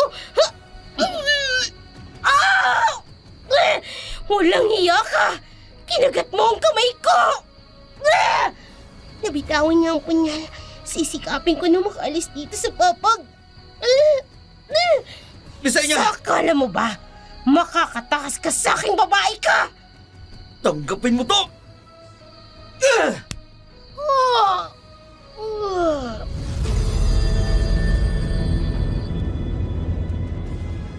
Sinaksak ni Abel si Selena sa tagiliran nang mawalan ito ng pokus sa pagkakagat dito ni Besenia. Samantala, si Besenia naman nahulog sa kinaroroonan nitong papag at dahil sa nangyari, umalingaw-ngaw sa dilim ng gabi kasabay ng mga alulong ng aso at ng nakatatakot na boses ni Selena. Kaagad na dinaluhan ni Abel ang kanyang kapatid. Gamit ang punyal ni Selena, kinalagan niya ang gapos ito, ngunit bago pa man sila makatakbo, nakabawi na ng lakas si Selena.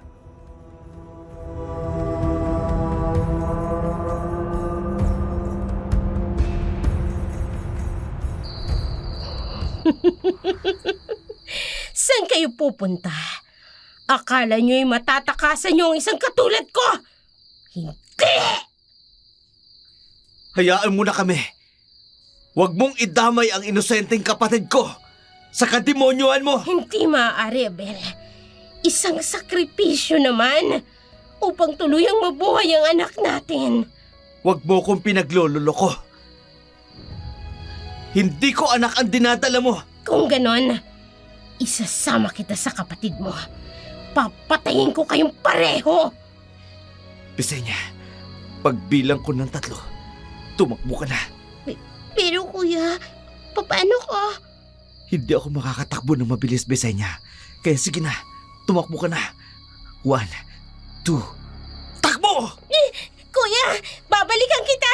Hihingi ako ng tulong! Hindi! Walang iyo, Abel! Bisenya! Bumalik ka rito! Bumalik ka rito! Takbo, Bisenya! Huwag kang ihinto!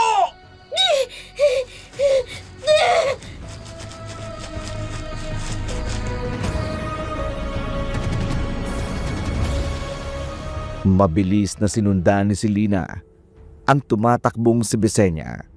Kahit anong pigil ni Abel, hindi niya ito mapigilan.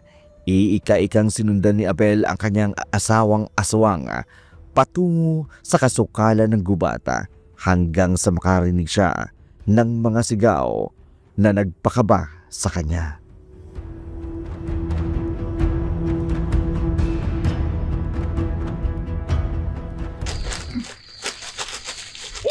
Ano ba? Bitiwan mo ako! Akala mo ba? Matatakasan mo ko? Hindi, Bisenya. Kailangan kitang maialay upang matuloy ang pagbubuntis ko. Alagad ka ng demonyo. Bitiwan mo ko. Kailangan magbayad ka sa mga kasalanan ginawa mo sa mga tao. Yun ay kung makakapagsumbong pa kayo ng kapatid mo. Papatayin ko na kayo pareho. Total, hindi naman ako matatanggap ng kuya mo. Magaling ka rin eh.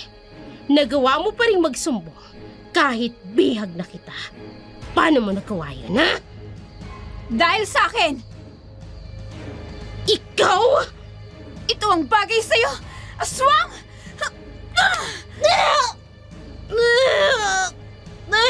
Ano? Buntot pagi! Tanggapin mo ang banal na tubig na to! Bisenya, kunin mo ang taling ito. Itatali natin siya para hindi siya makatakas pa. Hindi!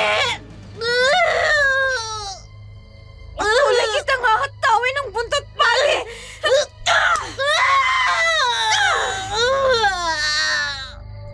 Mga kasama, narito ang dinukot na dalagita. Dito kayo, tulungan natin sila. Humingi ka ng tulong sa taong bayan. Walang iya ka! Pakialamera! Ang mga katulad mong nilalang, hindi na dapat hinahayaang pag-alagala sa lipunan. Isa kang mapaminsalang nilalang. Sinisira mo ang kalikasang likha ng Diyos. Ginagamit mong maitim mong budi bilang aswang upang manakit ng iba. Hindi! Bisenya! Kuya! Bisenya, Akala ko hindi na tayo magkikitang muli. salamat sa Diyos, Bisenya. At ligtas ka. Ligtas ka.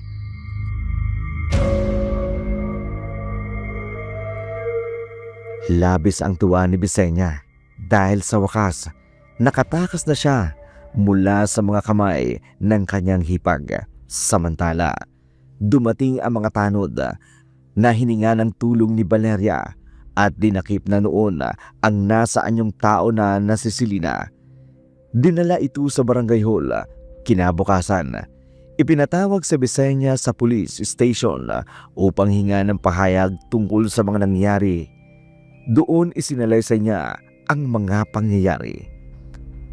Kabilang na ang pagdukot at pagpatay ni Selena sa kaluguyo nitong si Sandro na mismong kubong pinagdalahan kay Bisenya. Dahil dito, nasampahan kaagad ng kaso si Selena Lumipas ang linggo. Dumalaw sina Bisenya at Abel sa kinaroroonan ni Selena.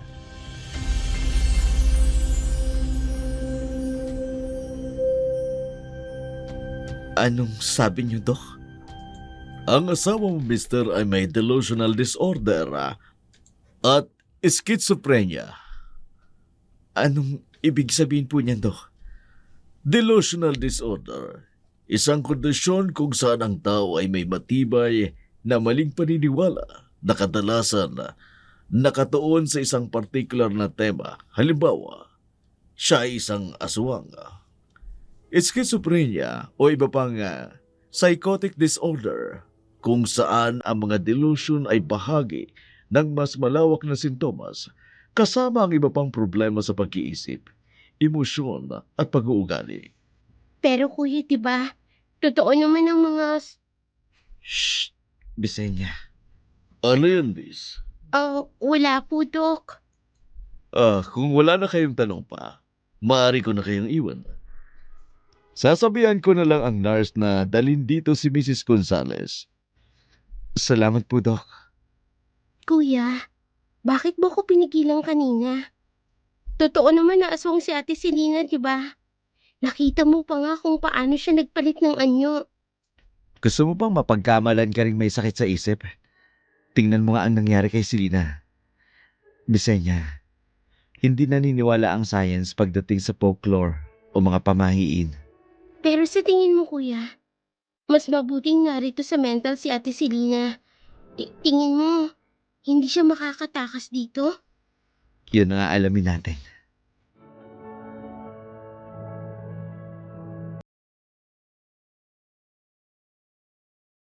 Ilang minuto silang naghintay bago lumabas si Selena. Maya-maya'y nakita nila itong ina-assist ng dalawang nurse na naka-physical restraint ang mga kamay, magulo ang buhok niya, malikot ang mga mata, tila may mga ibinubulong sa hangin.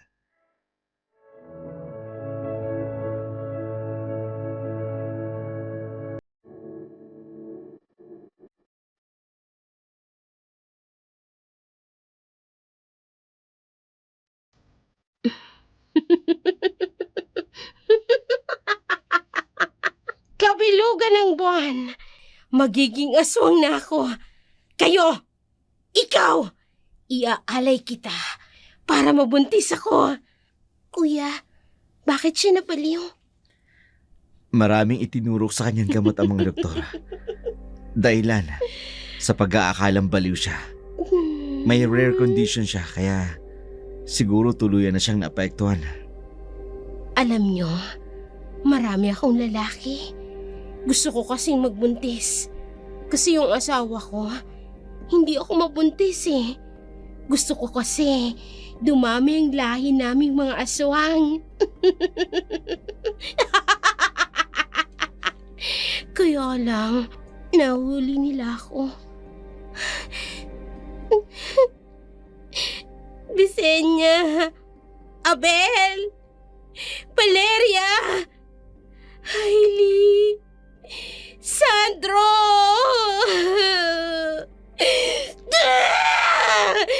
Papatayin ko kayong lahat pagsapit ng kabilugan ng buwan.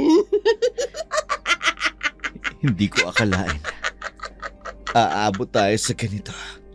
Sa loob ng 7 taon nating pagsasama. Iaalay kita. Hindi ko malang natuklasan Iaalay ko kayo. ang tunay mong pagkatao. Napakagaling mong magpanggap. Tuluyan ang nabaliw si Selena.